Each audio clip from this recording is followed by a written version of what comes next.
پھر بھی اس کے وہ لوگ ابھی موجود ہوں گے جن کے ساتھ زیادتی کی، وہ ابھی ہوں گے موجود۔ وہ جب رشتہ دیکھنے گیا تھا نا کسی غریب کی بچی کا، تو واپس آ کے کہتا تھا اگر 1.5 انچ قد اونچا ہوتا تو میں نے نکاح کر لینا تھا بیٹے کا۔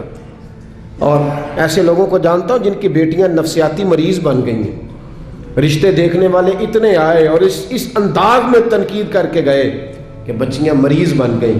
وہ لوگ بھی آئیں گے، کہیں گے مالک اسے پوچھ، بیٹے کا باپ اور دولت مند ہونے کا معنی یہ تھا کہ یہ ہر ایک کے ساتھ ظلم کرے؟